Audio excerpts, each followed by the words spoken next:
Olá pessoal, tudo bem? A gente está começando mais um PSIU, que é Psicólogos Universitários. E hoje a gente está com essa galera aqui da Unisuânia, não, gente? Oi! Se apresentem. Prazer, me chamo Pedro. Eu sou a Evelyn. Luane. Jonatas, você já me conhece, eu sou o Brian, apresentador aqui do nosso podcast.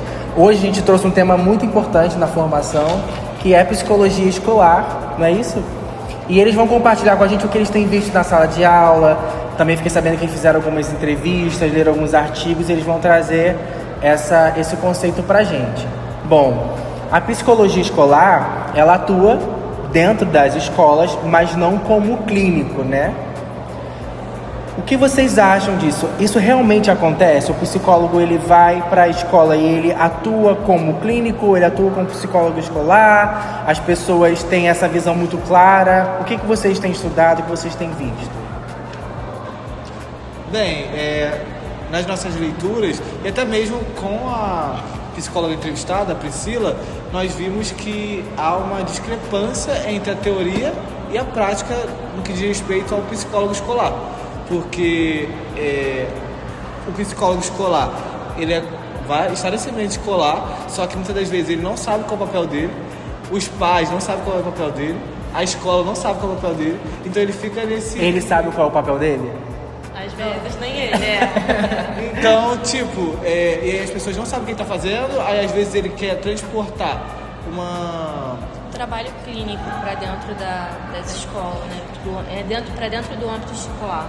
Então isso acaba ficando confuso para o profissional, tanto quanto para os colegas também, para os professores, diretoria, para os pais, ou qualquer outra pessoa que está envolvida ali no contexto escolar. Exatamente, e isso tem origem lá na formação, né? Porque é uma formação que é totalmente voltada para a clínica, a pessoa se forma, às vezes a oportunidade que surge é na escola, e aí quer transportar uma coisa para outra e não dá certo. Que é o que ela sabe, né? E tem a questão também da individualização, porque às vezes a escola, né, quer que o psicólogo trabalhe com aquele aluno, com aquela demanda, mas existe toda uma rede, toda uma escola, toda uma turma, né, que precisa de atenção, de intervenções, de palestras. Então, o trabalho do psicólogo escolar ele fica muito limitado às vezes, porque por essa falta de clareza, né, por essa falta de diretrizes. As pessoas elas têm uma ideia confusa, né, da ação do psicólogo, uma vez que a gente entende que o psicólogo ele é clínico, Sim. né, também, mas ele atua dentro das escolas e não somente com os alunos, né, os professores fazem parte, diretor, merendeira, o pessoal da limpeza, toda a equipe escolar, todas as pessoas ali presentes fazem parte disso, né, o psicólogo ele vai atuar mais nessa área de prevenção e intervenção coletivo. Não é mais naquela clínico, né? Levando o aluno para uma consulta, é mais voltado a todas as pessoas que fazem parte dali, não só voltado também só para os alunos, uma vez que a gente entende que o meio influencia muito, né? A escola é presente na comunidade, então a comunidade também faz parte dessa intervenção, dessa dinâmica que acontece ali dentro. Uma pergunta aqui, bem pessoal para vocês. Quem aqui quer ser clínico? Alguém quer ir para psicologia escolar? Não, mas eu quero psicologia infantil, trabalhar com criança. Ok. É interessante porque a gente vê exatamente o que o Pedro falou, né? Que toda a formação, acredito que todo mundo que vai buscar a formação na psicologia, eles buscam essa formação mais para o clínico. E esquece que existem outras situações, áreas onde o psicólogo pode atuar. O que vocês acharam mais interessante da entrevista que vocês tiveram com a psicóloga? Algo que saltou aos olhos de vocês, uma vez que vocês são estudantes, de uma área que vocês escolheram como a atuação. Uma coisa que ela falou que me chamou muita atenção, né, é sobre a escola são seres em formação.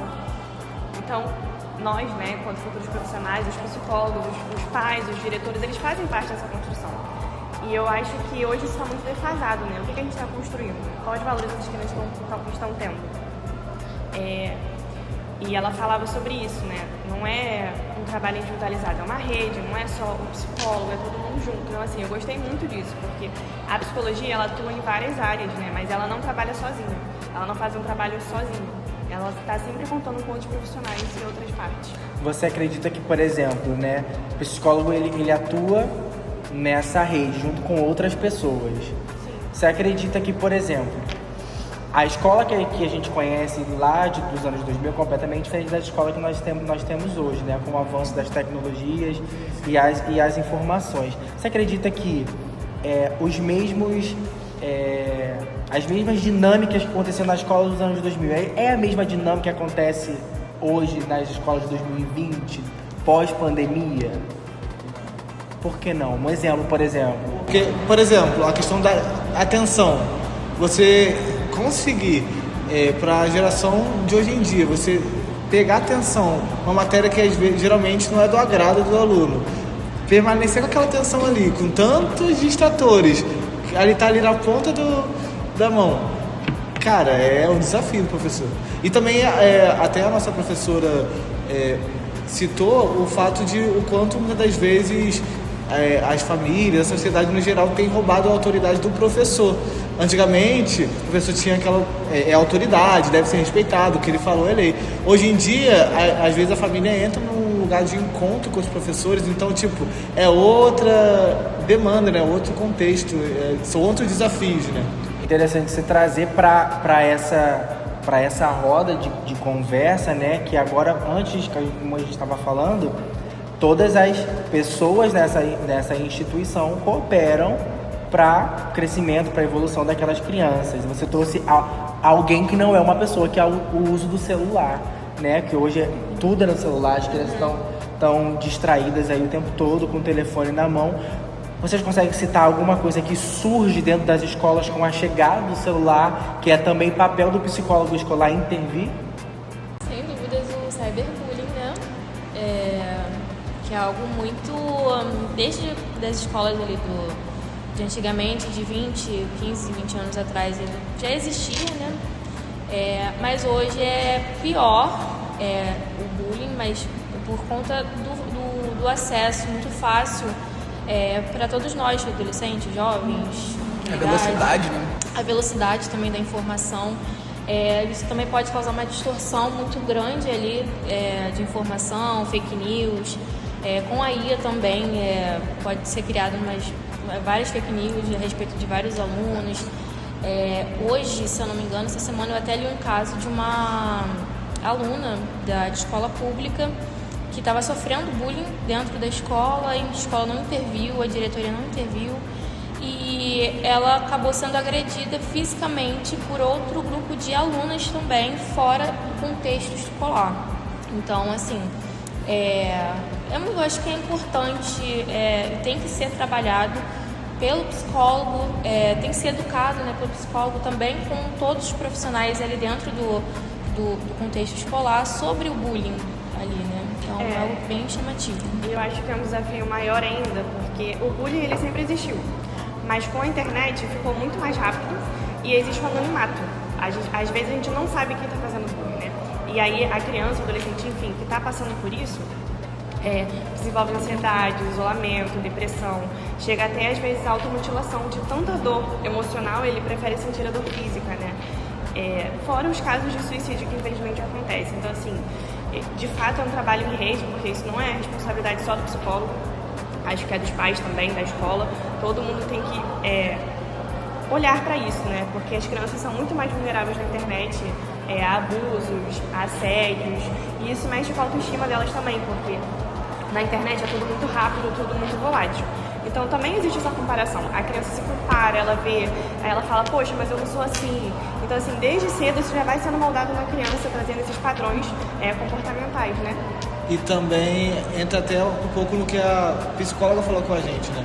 Porque agora, e também nas novas demandas para a psicologia, para a família, porque agora a escola, ela atravessa o tempo que as pessoas estão na escola, por conta da questão das tecnologias. Sim. Então, o bullying que acontece presencialmente perdura ainda no celular. Sim. Então, e os efeitos que acontecem fora da escola por pessoas da escola vão ter que ser também geridos pelos professores, pelos psicólogos, pela família. Então, olha o quanto intensificou demandas que no passado tinham como a questão do bullying, mas eram outro bullying. Sim. Entende? Se manifesta de forma diferente. Sim. Então, pode falar. Perdão de cortar. E a estratégia que muitos dos donos de escola, os pais não entendem, tentando trazer o psicólogo para esse lugar de clínico, quando não é o lugar de estrategista para a instituição para trabalhar contra isso, né? Então ele vai olhar de uma forma macro. As pessoas querem pegar o psicólogo e colocar ele igual a gente está aqui agora. Para lidar com uma criança que sofreu o bullying, não com a comunidade que fomenta o bullying. Exatamente. E o psicólogo tem um poder gigantesco, né, que infelizmente não tem um investimento, até mesmo financeiro, né, para que tenha um profissional ali qualificado, com um olhar macro de conseguir fazer essa estratégia, né? Então, com o avanço da tecnologia, né, o cyberbullying, a gente tem problemas, né, em grupos, WhatsApp, Telegram, a notícia passa de uma forma muito rápida, e com isso vai aumentando, né, ansiedade, depressão, né, acaba refletindo também no consultório, que foi uma das coisas que na entrevista a psicóloga falou, né, que ela, quando você vai trabalhar com adolescente, rapidamente você consegue trazer, né, os cenários que ele vive dentro de uma instituição, dentro de uma escola, porque hoje as escolas, elas em alguns pontos, elas possuem muitas atividades, né? Hoje você coloca uma criança adolescente 7 horas da manhã, né? Minha filha mesmo, né? Entre as 9 da manhã, ela pode ficar até as 19 horas. Então, né? Quanto tempo que esse jovem adolescente fica ali dentro da instituição, né? Então, quanto que ele vai absorvendo de tudo isso? Então, infelizmente, é um local que não tem muito investimento para o profissional, onde deveria ser um dos mais investidos, né? Inclusive, isso deveria ser levado com mais seriedade, né? Tipo, o psicólogo deveria ter um tempo para ele falar com os alunos, falar com os professores, com os diretores, e abordar todas essas questões, porque às vezes, me parece, né, que só chega no psicólogo quando eles querem resolver um problema. Essa criança tem dificuldade. Mas Pagar fogo, né? tem muito mais demandas para ser trabalhadas, né? E eu vejo essa falta de espaço para o profissional trabalhar. O que eu percebo é essa mentalidade clínica que as pessoas têm, né, do psicólogo clínico, que só vai lidar com a demanda depois do caos ou depois de um diagnóstico, né? O psicólogo escolar, óbvio que nós temos o diagnóstico, né, da comunidade, da sociedade onde nós estamos inseridos, mas é importante lembrar que o psicólogo vai agir também, e é muito importante falar sobre isso, na prevenção, antes do caso, não somente quando o caso já está acontecendo. Óbvio que, por exemplo, falando de adolescentes e crianças, geralmente a escola pública, eles são alocados perto das suas casas. Então, aquelas crianças não se veem só na escola. Elas se veem também no bairro ali, no ambiente que elas estão inseridas. Então, tem demandas que já chegam na escola, né? Por exemplo, o bullying, que você falou, é uma coisa que ela já vem de fora da escola. Então, o psicólogo ele precisa atuar ali na prevenção, antes de chegar à demanda em si. E é até interessante saber, porque, por exemplo, como estudante de psicologia e pessoas que fazem pesquisa e tudo mais, a cada semestre acredito que uma nova coisinha é adicionada ao grupo de pesquisas de vocês. Um assunto que está muito em alta hoje na boca do adolescente, nas avaliações dos professores, é a inteligência artificial. E eu queria saber para vocês como um psicólogo escolar ele deve atuar dentro, por exemplo, pegando esse gancho do bullying, do cyberbullying, que já está muito presente, já é existente, nós sabemos. E agora chega a inteligência artificial, onde eu posso não só falar que você, com licença, que você é feia, mas deformar você para que pareça feia diante dos seus colegas, enfim, daquela comunidade. O que o psicólogo escolar ele pode fazer nessa situação? Então, um dos maiores desafios que o psicólogo escolar tem na inteligência artificial é a aprendizagem. Hoje, você dá um Google, você encontra uma resposta, você tem inúmeros aplicativos que te dão uma resposta muito rápido. A gente eu estudei sobre a teoria de Leontiev. Ele fala sobre a questão hierárquica do ensino, né, da aprendizagem. ele vai trazer 3 pontos, que a gente tem ali a atividade, a ação e a operação. A atividade é o motivo do aluno querer fazer aquilo ali, né? Então, ele precisa fazer uma prova, ele precisa fazer um concurso, ele vai precisar demonstrar para alguém que ele sabe.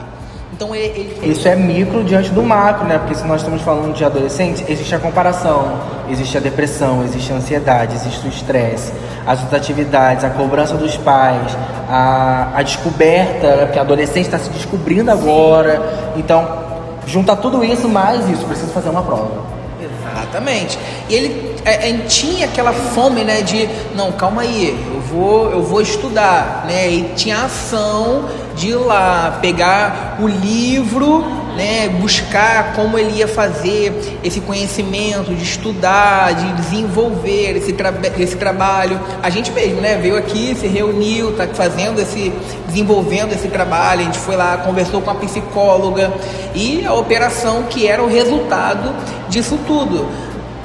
Agora não, você pega, você dá um Google, né, você encontra a resposta de uma forma muito rápida, e até mesmo o professor. O professor ele precisa desenvolver ali um trabalho, antes era, né, um trabalho minucioso, ele lia todo um artigo, uma apostila para desenvolver. Hoje realmente, se ele pega ali, desenvolve uma pauta muito rápida. Então isso vai de uma certa forma tirando o local, né, o lugar do estudante na aprendizagem, o lugar do professor de estar motivado a querer desenvolver um estudo bem desenvolvido. Rouba o lugar da construção e vai para o lugar de possível atalho. O atalho está sempre aqui disponível. Sim, é mais fácil. E aí acaba que a estrutura que nós pensamos para uma escola, ela se perde. Sim. Né? Porque É um pensamento crítico, né? Uma formação, uma opinião crítica, né, sobre isso algo. rouba o protagonismo, né? Porque você não aprendeu, você só teve uma resposta. Sim. E aí, assim, o que você adquiriu com isso? Nada. E também é muito importante frisar que a inteligência artificial é algo extremamente novo. Então, tipo, como o Brian perguntou, qual é o posicionamento do psicólogo? É algo que todo mundo está descobrindo juntos. Porque nós estamos descobrindo como lidar com a IA. Então, e também tem os pontos positivos. Só que aí é aquilo, vai ter que dançar conforme a música, porque não vai retornar.